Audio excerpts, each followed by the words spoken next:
Hello friends, എല്ലാവർക്കും good morning. അപ്പോൾ ഇഷ്ടമാത്രത്തിൻ്റെ ഇന്നത്തെ ഒരു സൂപ്പർ ഹിറ്റ് വിശേഷത്തിലേക്ക് എല്ലാവർക്കും സ്വാഗതം. അങ്ങനെ നമ്മുടെ മഞ്ജിമ ഒരു കെണിയിൽ ചെന്ന് ചാടിയിരിക്കുകയാണ്, ഒരു അജിത്തിൻ്റെ കെണിയിൽ. അപ്പോൾ അജിത്ത് പറയുകയാണ്, എന്തൊക്കെയുണ്ട് വിശേഷങ്ങൾ, ആരാ വന്നത്, നീ എവിടെ ഇരിക്കുന്നത് എന്നൊക്കെ ഇങ്ങനെ ചോദിച്ചു കഴിഞ്ഞപ്പോഴേക്കും മഞ്ജിമ അതിനുള്ള മറുപടി നല്ലൊരു സ്മൂത്ത് രീതിയിൽ ഇങ്ങനെ പറഞ്ഞു കൊടുക്കാം.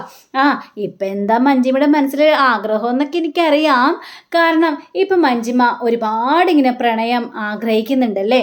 ഇപ്പോൾ ഇഷ്ടപ്പെട്ട ഒരാൾ കൂടെ ഉണ്ടായിരുന്നെങ്കിലെന്ന് മനസ്സിങ്ങനെ തുടിക്കുന്നില്ലേ മഞ്ജിമേ എന്നൊക്കെ ചോദിച്ചപ്പോഴേക്കും നമ്മുടെ മഞ്ജിമ ഇങ്ങനെ മനസ്സിൽ ചിന്തിക്കുകയാണ്. എടാ അജിത്തേ, നീ എന്താണ് ഇപ്പം മനസ്സിൽ കരുതുന്നതെന്നും എനിക്കറിയാം എന്നൊക്കെ ഇങ്ങനെ പറയുമ്പോൾ അജിത്തും മനസ്സ് ചിന്തിക്കുകയാണ്. അതേ മഞ്ജിമേ, നീ ശരിക്കും ഇപ്പോൾ പ്രണയം ആഗ്രഹിക്കുന്നുണ്ടെന്ന് എനിക്ക് മനസ്സിലായി മഞ്ജിമേ എന്നൊക്കെ ഇങ്ങനെ പറയാം.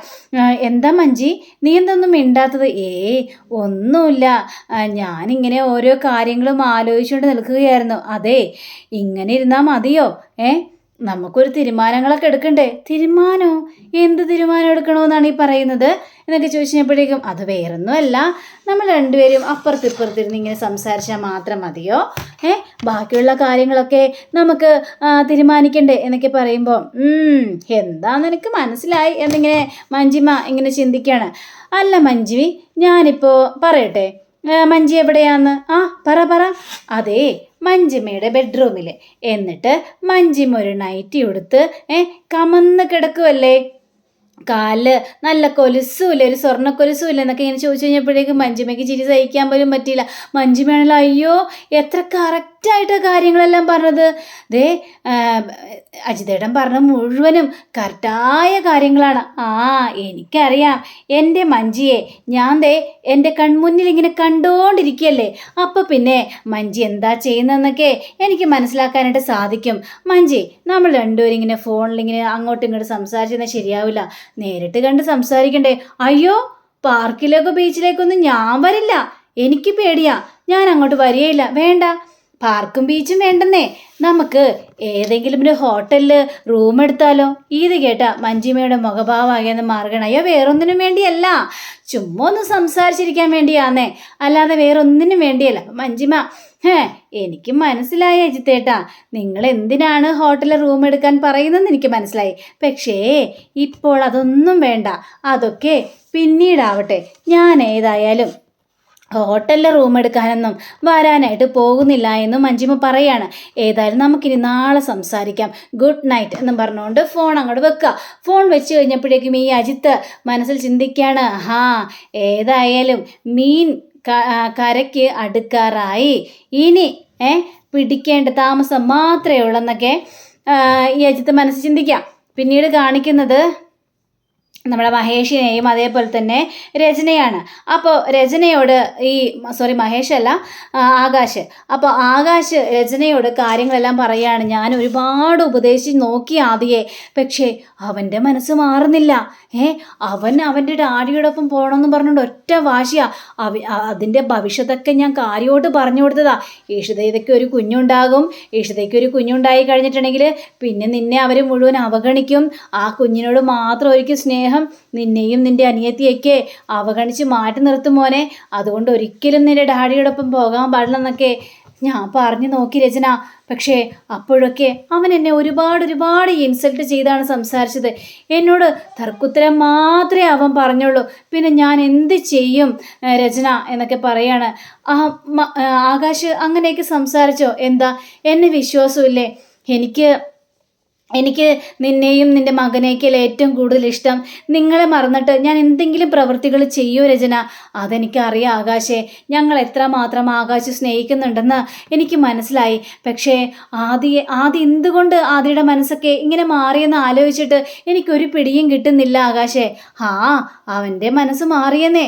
അവനിപ്പോൾ ഞാൻ ആരുമല്ല. ഞാൻ ഇത്രയും നാൾ അവന് സ്നേഹം കൊടുത്തു വളർത്തി. ചെറുതിലേ മുതൽ അവനെ ഞാൻ കാണുന്നതല്ലേ. ഇപ്പോൾ ഞാൻ ആരും അല്ലാതായി അവൻ്റെ ഡാഡിയെ കിട്ടിക്കഴിഞ്ഞപ്പോഴേക്കും ഈ ആകാശ് അവനൊരു ശത്രു എന്ന രീതിയിലായിപ്പോയി. എന്ത് ചെയ്യാനാണ് എന്നൊക്കെ ഇങ്ങനെ സംസാരിക്കുമ്പോൾ നമ്മുടെ രചനയ്ക്കും ആകെ സങ്കടം തോന്നുക. അങ്ങനെ സംസാരിച്ചുകൊണ്ടിരിക്കുമ്പോഴാണ് ആദി വരുന്നത്. അപ്പോൾ ആദിയെ കണ്ടു കഴിഞ്ഞപ്പോഴേക്കും അവിടെ നിന്നേ. ആദി, എന്താ അമ്മേ? എനിക്ക് നിന്നോട് ചില കാര്യങ്ങളെല്ലാം സംസാരിക്കാനുണ്ട് ആദി. മമ്മിക്ക് സംസാരിക്കാനുണ്ടെങ്കിൽ റൂമിലേക്ക് വാ. ശരി, ഓക്കെ എന്ന് പറഞ്ഞുകൊണ്ട് ആദി കയറി പോവാണ്. അപ്പോഴേക്കും ആകാശ് പറയണ, കണ്ടോ അവൻ്റെ സ്വഭാവം മാറിയത് കണ്ടില്ലേ? എൻ്റെ മുന്നിൽ വെച്ച് അവനൊന്നും രചനയോട് പറയാനായിട്ട് കഴിയില്ല. അതുകൊണ്ടാ രചനയോട് റൂമിലേക്ക് വരാനായിട്ട് പറഞ്ഞത്. ഇപ്പം മനസ്സിലായില്ലേ എന്നൊക്കെ പറയുമ്പോൾ നമ്മുടെ രചനയാണെങ്കിൽ ഒരക്ഷരം പോലും മിണ്ടാതെ സ്റ്റെപ്പ് കയറി നേരെ ചെല്ലുകയാണ്. ആദി അവിടെ നിന്നേ എന്ന് പറയാണ്. എന്താ മമ്മിക്ക് എന്താ വേണ്ടത്? നീ എന്തിനാ ആകാശങ്ങളോട് അങ്ങനെയൊക്കെ പറയുന്നത്? നിന്റെ നല്ലതിന് വേണ്ടിയല്ലേ ആകാശങ്ങൾ സംസാരിക്കുന്നത്? നിന്റെ ഡാഡിയെ കിട്ടിക്കഴിഞ്ഞപ്പോഴേക്കും ഡാഡിയുടെ പിന്നാലെ ഓടുകയാണോ? നമ്മൾ ഇത്രയും നാൾ കഴിഞ്ഞത് ആരുടെ ചെലവിലാണ് ആദി? ആകാശങ്ങളുടെ ചെലവിലല്ലേ? ആകാശങ്ങൾ ഇല്ലായിരുന്നെങ്കിൽ നമ്മൾ പെരുവഴിയിലായി പോകാമായിരുന്നില്ലേ? നീ എന്താ അതൊന്നും മനസ്സിലാക്കാത്തത്? മമ്മി, എനിക്കെല്ലാം അറിയാം, ഞാനെല്ലാം മനസ്സിലാക്കിയിട്ടുണ്ട്, ഞാനൊന്നും മറന്നിട്ടുമില്ല. നമ്മൾ ആകാശങ്ങളുടെ ചെലവിൽ തന്നെയാണ് ജീവിച്ചിട്ടുള്ളത്. പക്ഷേ ഞാനൊരു കാര്യം ചോദിക്കട്ടെ മമ്മിയോട്. മമ്മി എന്തിനാണ് എനിക്കൊരു ഡാഡി ഉള്ളപ്പോൾ അങ്കിളിനെയും കൂട്ടിക്കൊണ്ട് വന്നത്? ഇത് കേട്ട് നമ്മുടെ രചന ആകെ പതറിപ്പോവാണ്. ആദി എന്ന് പറഞ്ഞുകൊണ്ട് വിളിക്കാണ്. മമ്മി എന്നോട് ദേഷ്യപ്പെട്ടിട്ടൊന്നും യാതൊരു കാര്യമില്ല മമ്മി. ഞാൻ ചോദിച്ചതിനുള്ള മറുപടി മമ്മി പറ. മമ്മി എന്തിനു വേണ്ടി എൻ്റെ ഡാഡിയെ, അത്രയും നല്ലൊരു മനുഷ്യനെ ഉപേക്ഷിച്ചിട്ട് അങ്കിളുടെ കൂടെ പോയി? അതാണ് എനിക്കറിയേണ്ടത്. മമ്മിക്ക് അപ്പോൾ മമ്മിയുടെ കാര്യം മാത്രമേ ചിന്തയുണ്ടായിരുന്നുള്ളൂ. മമ്മി എപ്പോഴും ഡാഡിയെ അവഗണിച്ചുകൊണ്ട് അങ്കിളെ സപ്പോർട്ട് ചെയ്താണ് സംസാരിച്ചുകൊണ്ടിരിക്കുന്നത്. ഇപ്പോഴും അങ്ങനെ തന്നെയല്ലേ? എൻ്റെ വാക്കുകൾ കേൾക്കാനായിട്ട് മമ്മി തയ്യാറാകുന്നില്ല. എപ്പോഴും അങ്കിളുടെ കാര്യം മാത്രം സപ്പോർട്ട് ചെയ്ത് സംസാരിക്കുന്നു.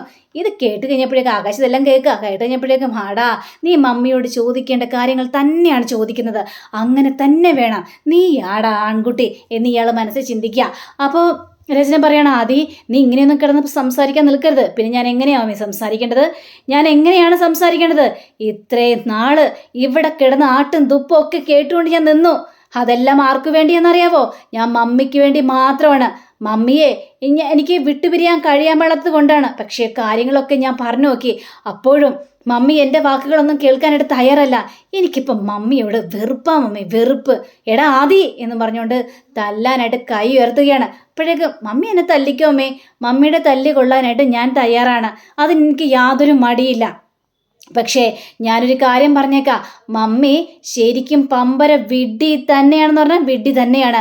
കാരണം ഈ അഴുക്ക് ചാലിൽ കിടന്ന് നരകിക്കാനാണ് മമ്മിയുടെ വിധി. അപ്പോൾ എന്നെയും കൂടി ഈ അഴുക്ക് ചാലിലിട്ടിട്ട് മമ്മിക്ക് ചവിട്ടി അരക്കണോ അല്ലേ? നടക്കില്ല മമ്മി, ആ കാര്യങ്ങളൊന്നും ഇനി നടക്കാനായിട്ട് പോകുന്നില്ല എന്നൊക്കെ ആദ്യം ഉറപ്പിച്ച് തന്നെ പറയാണ്. ആദിയുടെ ഓരോ വാക്കുകളും ഈ രചനയുടെ നെഞ്ചിലേക്ക് അങ്ങോട്ട് കുത്തിക്കയറുകയാണ്. രചനയ്ക്ക് എന്ത് പറയണമെന്നറിയാൻ പാടാത്തൊരവസ്ഥയാണ് ഇങ്ങനെ നിൽക്കുന്നത്. അങ്ങനെ നമ്മുടെ രചന പറയണം, മോനെ നീ കാര്യങ്ങളെല്ലാം മനസ്സിലാക്കണം. അവിടെ ചെന്നാലുള്ള ഭവിഷ്യത്തുകളെല്ലാം നിനക്ക് അറിയണം. ഇഷിതയാണ് നിന്റെ മനസ്സെല്ലാം മാറ്റിയതല്ലേ? എന്തിനാ മമ്മി എന്തിനാണ് ഇഷിതാമ്മയെക്കുറിച്ച് പറയുന്നത്? ആ ഇഷിതാമ്മ മമ്മിയോട് എന്ത് ദ്രോഹമാണ് ചെയ്തത്? മമ്മിയല്ലേ ഡാഡിയോട് ദ്രോഹം ചെയ്തത്? ഡാഡിയെ ഉപേക്ഷിച്ചുകൊണ്ടല്ലേ ഇഷിതാമ്മയെ ഡാഡിക്ക് സ്വീകരിക്കേണ്ടി വന്നത്? മമ്മി ചെയ്തതല്ലേ മുഴുവനും തെറ്റ്? ഇതൊക്കെ പറയുമ്പോൾ മമ്മിക്ക് ഒരുപാട് പൊള്ളുന്നുണ്ടല്ലേ? മമ്മി ഒരു കാര്യം ചെയ്യ്, ഞാൻ മമ്മിയെ വിട്ടു പോകില്ല. പക്ഷേ ഈ വീട് വിട്ട് വേറൊരു വാടക വീട്ടിലേക്ക് മമ്മി മാറണം. അങ്ങനെയാണെങ്കിൽ ഞാൻ മമ്മിയോടൊപ്പം താമസിക്കാം. ഞാൻ ആര് പറയുന്നതും കേൾക്കില്ല. ഞാൻ മമ്മിയോടൊപ്പം എപ്പോഴും ഉണ്ടാകും. എൻ്റെ ഡാഡി എന്നെ കൊണ്ടുപോകാൻ ശ്രമിക്കേയില്ല. അങ്ങനെ ചെയ്യുമെങ്കിൽ മാത്രമേ ഞാൻ മമ്മിയോടൊപ്പം വരുള്ളൂ. അപ്പോൾ രചന ഒന്നും മിണ്ടുന്നില്ല. എന്താ മമ്മി ഒരക്ഷരം പോലും മിണ്ടാൻ നിൽക്കുന്നത്? മമ്മിക്ക് കഴിയില്ലല്ലേ? മമ്മിക്ക് ഇവിടം വിട്ട് വരാനായിട്ട് കഴിയില്ലല്ലേ? മമ്മി കിടന്നോ, മമ്മിക്ക് ഈ അഴുക്ക് ചാലി കിടക്കാനാ ഇഷ്ടമെങ്കിലേ അങ്ങനെ ആയിക്കോട്ടെ, എനിക്കിനി ഒന്നും പറയാനില്ല എന്നും പറഞ്ഞുകൊണ്ട് ആദ്യം അവിടെ നിന്ന് പോവാണ്. അപ്പോൾ ആദ്യയുടെ ഒരു വാക്കുകളും പൊട്ടി കരയുകയാണ് രചന. അപ്പോൾ രചനയുടെ പിന്നിൽ നിന്ന് ഒരു ആംഗ്യമൊക്കെ കാണിക്കുകയാണ് ഈ ആകാശ്, എല്ലാം തകർന്നു എന്ന രീതിയിൽ. അങ്ങനെ ആകാശ് ഈ രചനയുടെ തോളിങ്ങനെ പിടിച്ചിട്ട്, ആകാശേ അവൻ പറയുന്നത് കേട്ടില്ല ആകാശേ എന്ന് ആകാശിനോട് ചോദിക്കുക രചന. ഞാൻ കേട്ടു, എല്ലാം കേട്ടു, എന്ത് ചെയ്യാനാ? ഇത്രയൊക്കെ പറഞ്ഞു നോക്കി, പക്ഷേ അവൻ്റെ മനസ്സ് മാറുന്ന ഇതില്ലല്ലോ. അവൻ പഠിക്കട്ടെ, പാഠങ്ങൾ പഠിക്കട്ടെ, ഇഷിതയ്ക്ക് കുഞ്ഞ് ജനിക്കട്ടെ, അതിനുശേഷം അവൻ മനസ്സിലാക്കും. ഈ ആകാശങ്ങൾ പറഞ്ഞ മുഴുവനും സത്യമാണെന്ന് അവൻ മനസ്സിലാക്കുന്ന ഒരു ദിവസം വരും. അന്ന് നമുക്ക് ആദ്യം സ്വീകരിക്കാം, അല്ലാതെ വേറൊരു നിവൃത്തിയില്ല രചന എന്നും പറഞ്ഞുകൊണ്ട് ഇവർ രണ്ടൊരു ഭയങ്കര സ്നേഹപ്രകടനം കെട്ടിപ്പിടിക്കലൊക്കെയാണ്. എന്തായാലും നിനക്ക് ഞാൻ ഉണ്ടാകും രചന, നിന്നെ ഒരിക്കലും ഞാൻ കൈവിടില്ല, എപ്പോഴും നിന്നെ ചേർത്ത് നിർത്തുന്നൊക്കെ ആകാശിൻ്റെ ഒടുക്കത്തെ ഡയലോഗും. അപ്പോൾ ഈ രചനയെ ചേർത്ത് പിടിക്കുകയും ചെയ്യാണ്. അങ്ങനെ പിന്നീട് കാണിക്കുന്നത് നമ്മുടെ ആകാശ് ഓഫീസിൽ ഇങ്ങനെ ഇരിക്കുന്ന സമയത്ത് ദാ വരുന്നു സുമിയുടെ ആ ഒരു അമ്മാവൻ. അപ്പോൾ അവിടുത്തെ മാനേജർ ഒന്ന് പറയണു, സാറെ കാണാൻ വേണ്ടി ഒരു കാർന്നൂർ വന്നിട്ടുണ്ടെന്ന്. ആരായാലും ഞാനിവിടെ ഇല്ലെന്ന് പറഞ്ഞേക്കടോ. അല്ല സാറെ കണ്ടിട്ട് പോകുമെന്നാണ് പറയുന്നത്, ഏതൊരു സുമിയുടെ അമ്മാവനോ എന്നൊക്കെയാണ് പറഞ്ഞു വന്നത്. ഇത് കേട്ടുകഴിഞ്ഞപ്പോഴേക്ക് ആകാശം ഒന്ന് പേടിച്ചു പോയി. അപ്പോൾ ആകാശ് പറയണം, ശരി താൻ അയാളോട് വരാൻ പറ. അങ്ങനെ സുമിയുടെ അമ്മാവൻ കയറി വരികയാണ്. വന്നു കഴിഞ്ഞപ്പോഴേക്കും നിങ്ങൾ എന്തിനാണ് വീണ്ടും വന്നത്? നിങ്ങൾക്ക് വേറെ ഒരു പണിയില്ലേ? എന്തിനാണ് വീണ്ടും വന്നത്? നിങ്ങളോട് ഞാൻ കാര്യങ്ങളെല്ലാം പറഞ്ഞല്ലേ. അത് പിന്നെ എൻ്റെ സുമിമോളെക്കുറിച്ച് അന്വേഷിക്കാൻ വേണ്ടി ഞാൻ വന്നത്. സുമിതയെക്കുറിച്ച് എനിക്ക് അറിഞ്ഞാൽ മതിയോളം ഞാൻ പറഞ്ഞാണല്ലോ അവൾ ദുബായിലേക്ക് പോയതിനിപ്പം ഞാനെന്ത് ചെയ്യാനാണ് സാറേ? എനിക്ക് സാറ് അവളുടെ നമ്പർ തരണം. സാറെ വിളിക്കുമായിരിക്കുമല്ലോ അതുകൊണ്ട് എനിക്ക് നമ്പർ തരണം. അതിന് വിളിക്കട്ടെ, വിളിച്ചതിന് ശേഷമല്ലേ നമ്പർ തരാൻ പറ്റുള്ളൂ. അതിനു മുമ്പ് തന്നെ എന്നെ എന്തിനെങ്ങനെ ഡിസ്റ്റർബ് ചെയ്തുകൊണ്ടിരിക്കുന്നത്? എനിക്ക് അവളെക്കുറിച്ച് യാതൊരു വിവരവുമില്ല. അവള് ഇവിടെ നിന്ന് കൂടുമാറിയവളാണ്. എൻ്റെ സാറേ, ഞാൻ പലയിടത്തും അന്വേഷിച്ചായിരുന്നു. പക്ഷേ ആകാശ് സാറിനെ കുറിച്ച് എല്ലാവർക്കും അറിയാം. പക്ഷേ സുമിയെക്കുറിച്ച് നിങ്ങളോട് ചോദിക്കാനൊക്കെയാണ് എന്നോട് പറയുന്നത്. അപ്പോൾ അവളെക്കുറിച്ച് യാതൊരു വിവരമില്ലല്ലോ. എന്നെ പോലും അവൾ വിളിക്കുന്നില്ല. അപ്പോൾ എനിക്ക് എന്തൊക്കെയോ ടെൻഷൻ തോന്നുന്നു സാറേ എന്നീ കാരണവർ പറയാം. ഇത് കേട്ടുകഴിഞ്ഞപ്പോഴേക്കും അതിനിപ്പോൾ ഞാൻ എന്ത് ചെയ്യണം? ഞാനിവിടെ മാന്യമായിട്ട് ജോലി ചെയ്യുന്നൊരു വ്യക്തിയാണ്. അപ്പോൾ അവൾ ഇവിടെ ജോലി ചെയ്തുകൊണ്ടിരുന്ന വെച്ചവളാ. പക്ഷേ അവള് ആരുടെ രക്ഷണം പോലും പറയാതെ ദുബായിലേക്ക് മുങ്ങിക്കളഞ്ഞു. ഇതൊക്കെ എൻ്റെ കുറ്റമാണോ എന്നൊക്കെ ചോദിക്കുകയാണ്. സാറേ, എന്തെങ്കിലും സാറേ ചെയ്തേ മതിയാവുള്ളൂ. ഇത് കേട്ട ആകാശാണെങ്കിലോ, ഇയാളെന്നിങ്ങനെ വെറുതെ വിട്ടാൽ ശരിയാവില്ല, കുറച്ച് പൈസ എടുത്ത് ഇയാളെ കയ്യിൽ കൊടുക്കണം. സാറേ, എനിക്ക് പൈസ വേണ്ട സാറേ, എനിക്കറിയേണ്ടത് എൻ്റെ കൊച്ചെവിടെയെന്നാണ്. അതാണ് എനിക്കറിയേണ്ടത്. ഇത് കഷ്ടമായിപ്പോലെ എടുത്താൻ പൈസ പിടിക്കേ.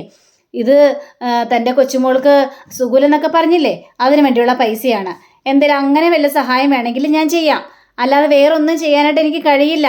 താൻ ഈ പൈസയും കൊണ്ട് പോയിക്കോ. അല്ല സാറേ, സാർ എന്തിനാ എനിക്ക് ഇതിനും വീണ്ടും പൈസ തരുന്നത്? അതിൻ്റെ കാര്യമുണ്ട് സാറേ. അത് പിന്നെ എടോ, വേറൊന്നും കൊണ്ടല്ല, തൻ്റെ കൊച്ചുമോൾക്ക് സുഖൂലെന്നൊക്കെ പറഞ്ഞല്ലോ, ഒരു ഹോസ്പിറ്റൽ കേസിന് വേണ്ടിയല്ലേ, അതുകൊണ്ടാണ് പൈസ തന്നത്. സുമി ഏതായാലും വിളിക്കട്ടെ, അതിനുശേഷം തന്നെ ഞാൻ വിവരം അറിയിക്കാം. എന്താ അത് പോരെ? താനിപ്പോൾ പോകാൻ നോക്കടോ എന്ന് പറഞ്ഞ് ഈ നമ്മുടെ ആകാശ് എൻഗേജ് ആകുന്ന രീതിയിൽ ഒരു ഫോണിലൊക്കെ ഇങ്ങനെ സംസാരിക്കുക. ഇയാളാണെങ്കിൽ അവിടെ നിന്ന് പോവുകയും ചെയ്യുക. അപ്പോൾ ഇയാൾ പോയി കഴിഞ്ഞപ്പോഴേക്കും ആകാശ് ഇങ്ങനെ മനസ്സ് ചിന്തിക്കുകയാണ്, ഇനി ഇയാൾ എന്നെ തേടി വരികയാണെങ്കിൽ ഇയാളുടെ കൊച്ചുമോളുടെ അടുത്തേക്ക് തന്നെ ഇയാളെ പറഞ്ഞങ്ങടെ അയക്കാം, ഇയാളെ സുമി മോളുടെ അടുത്തേക്ക് ഇയാളെ പറഞ്ഞങ്ങടെ അയച്ചേക്കാം എന്നിങ്ങനെ ആകാശ് മനസ്സ് ചിന്തിക്കാം. പിന്നീട് കാണിക്കുന്നത് നമ്മുടെ ചിപ്പിയാണ്.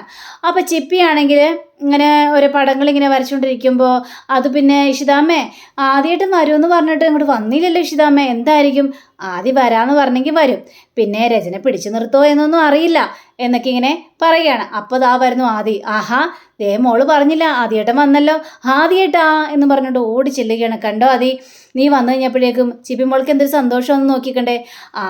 ഞാൻ ഉടനെ തന്നെ ഇങ്ങോട്ട് വരാനായിട്ട് പോവുകയാണല്ലോ ഇഷിതാമ്മേ, അപ്പം എന്തിനാ പേടിക്കുന്നത്?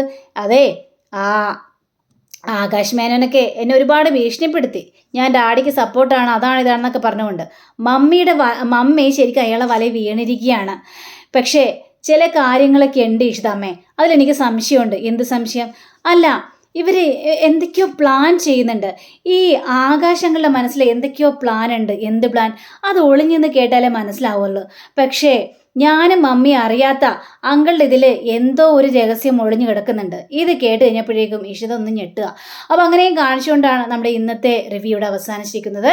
അടുത്ത റിവ്യൂവിനെ കാത്തിരിക്കുക, സബ്സ്ക്രൈബ് ചെയ്യുക. എല്ലാവർക്കും നല്ലൊരു ദിനം ആശംസിച്ചുകൊണ്ട് തന്നെ നമസ്കാരം. Thank you. See again. By.